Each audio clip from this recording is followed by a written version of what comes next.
Ce shiur est dédié pour la Refoua Shema de Yosef Ben Victoria Shalita. On continue sur la halakha. Donc on a vu un peu les lois concernant les toilettes. On va parler un peu maintenant des lois concernant comment s'habiller, comment se déshabiller. Alors, il faut savoir que quand on s'habille, il ne faut pas mettre deux habits en même temps. C'est pratique des fois, tu as la chemise avec le pull dessous, tu mets la chemise avec le pull d'un coup comme cela. Ce n'est pas interdit, mais ça ôte la mémoire de Torah. Pourquoi ? Je vais expliquer rapidement.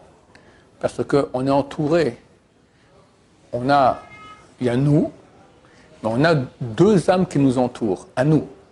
Une âme extérieure, qu'on appelle Or Mekif, la lumière qui entoure, et un Or Plimi, une lumière intérieure, par rapport auquel on porte d'ailleurs le talit katan, le petit talit qu'on porte sous les habits, par rapport à la lumière intérieure, et le talit gadol qu'on porte par rapport à la lumière extérieure, qui est plus grande. Maintenant, ces lumières empêchent le mal de rentrer en nous. C'est comme une barrière de lumière.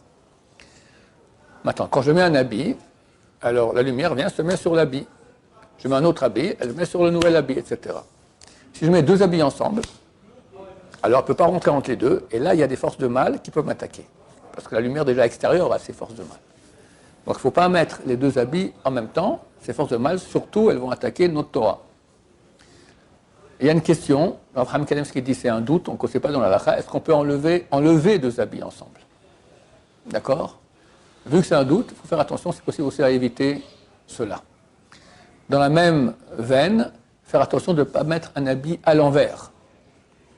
Si, par exemple, les chaussettes, d'accord? Alors, si tu les mets à l'envers, à l'endroit, pour toi c'est idem, c'est kiff-kiff, pas de problème, parce qu'il n'y a pas de à l'endroit, il n'y a pas de à l'envers, tu peux les mettre comme tu veux. Fais toujours attention de les mettre à l'endroit, il faut faire attention de ne pas les mettre à l'envers. Des fois, au milieu de la nuit, tu t'habilles, ceux qui se lèvent tôt la nuit pour aller prier au net, d'accord, il fait tout noir, il ne faut pas déranger ta femme en allumant la lumière, donc tu mets ta chaussette à l'envers, ça aussi, ça enlève la mémoire. Attention en passant, il y a beaucoup de choses, à la base, c'est écrit dans le traité Horayot, page 13, qui enlèvent la mémoire et d'autres qui ramènent la mémoire. Par exemple, c'est marqué « manger les olives, ça enlève la mémoire ».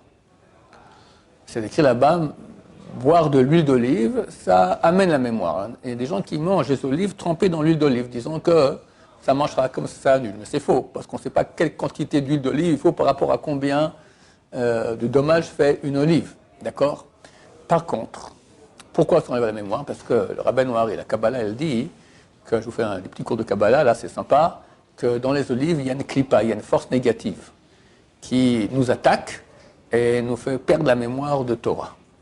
Mais il dit, il y a une certaine pensée qu'il faut avoir, et quand tu la penses, au contraire, ça casse cette force négative, parce qu'il faut comprendre de quoi vient une force négative. Il n'y a de force négative que s'il y a une force positive. Le mal, il a sa vie à partir de la sainteté. Donc il va entourer la sainteté, d'ailleurs c'est très intéressant. Tous les endroits saints qu'il y a en Israël, par exemple, toujours, tu as l'Avodah Zarah qui s'est mis là-bas.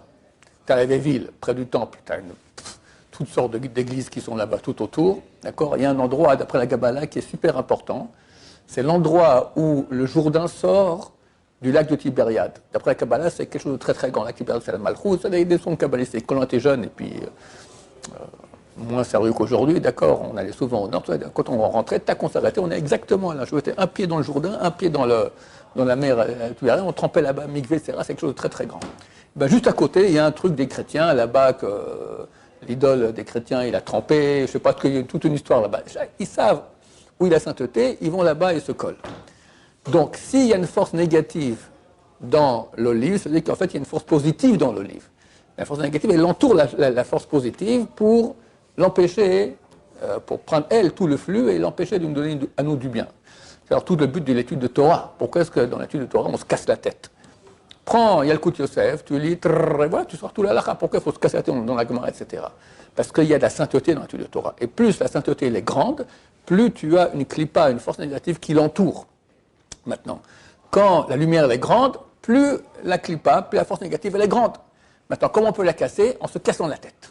En fait, tu te casses la tête à comprendre, tac, tac, tac, tac, tac, au bout d'un moment, tu éclates la force négative, et tout coup, tu as la compréhension. Et ceux qui ont fait cela dans les explications difficiles du Talmud, ils ont vu, tac, quand ils ont compris, il y avait une lumière, ils sentaient un décollage extraordinaire, parce qu'il y a une grande lumière qui est cachée, vu que c'était dur à comprendre. Alors aussi dans les olives, il y a une grande lumière. Rabbeinu Hari nous donne le truc pour dégager la mauvaise force et prendre la bonne lumière. C'est quoi? Et si tu manges des olives, au contraire, ça amènera la mémoire. Qu'est-ce qu'il faut? Il faut penser la phrase suivante. Il y a 3 noms de Dieu auxquels il faut penser quand on mange l'olive. C'est un peu casse-pied parce que tu veux manger et puis faire la causette, d'accord? Non, il faut penser ça. Il faut penser le nom Aleph et puis Lamed, Kel. Après Elohim. Et après le nom de Dieu en Atbash. C'est Mem et puis Tzadik et P et puis Tzadik. C'est aussi un nom de Dieu. Ces 3 noms, ont la valeur numérique du mot Zayt. Pensez que ça va la valeur numérique du mot Zayt, le mot olive en hébreu, et quand tu penses ça quand tu manges, alors au contraire, ça donne de la mémoire.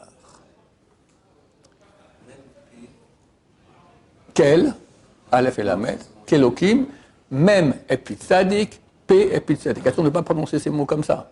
C'est des noms de Dieu. Mem et puis Tzadik, P et puis Tzadik. Matz et puis Patz. D'accord? Voilà. Qu'est-ce qu'on a encore dans le sujet de la mémoire? Ouais, mais je parle maintenant de tout ce qui est peu, mais ne pas regarder la tête d'un mort. Ne pas regarder la tête d'un mort. On voit la tête d'un mort, ça enlève la mémoire. Ne pas regarder les tombes sur lesquelles le nom du mort apparaît en relief extérieur. En relief intérieur, trouvé, ça va. Tu as des endroits, c'est des crétins finis, ils ont fait des tombes où tu as le nom du type. À Tzfat, par exemple, quand on monte à prier sur les tombes des grands tzadikim là-bas, alors il y a des tombes en bas où tu as le nom du type qui apparaît en extérieur. Faut faire attention, pas regarder, enlever les lunettes, parce que ça aussi, ça enlève la mémoire. C'est des trucs de force de mal qui sont là-bas, je ne sais pas comment ça fonctionne, d'accord, mais voilà, on comprend bien qu'on ne vit pas que dans la matière, on a ici une âme. Ne pas respirer l'odeur d'une charogne. Une fois, Charavali Yosef, dans le jardin de l'immeuble dans lequel il habitait, il y avait une charogne, un chat qui était mort. Et un type raconte, il est venu avec lui, et il lui a dit au revoir à l'extérieur, tout coup, il a vu le rat, il a couru comme un dingue, comme ça. Parce qu'il y avait une charogne justement il ne voulait pas oublier, le Charavali Yosef, s'il oublie sa Torah, on est mort, d'accord. Il avait une mémoire absolument phénoménale. Rabbi Abba Shaul, qui était son équivalent, les deux grands de la Torah, que je connaissais bien, m'a dit c'est un cadeau qu'il a reçu, c'est extraordinaire, il avait une mémoire absolument phénoménale, donc il devait faire attention à sa mémoire. Voilà, Baruch Adonai, l'Olam, Amen, Amen.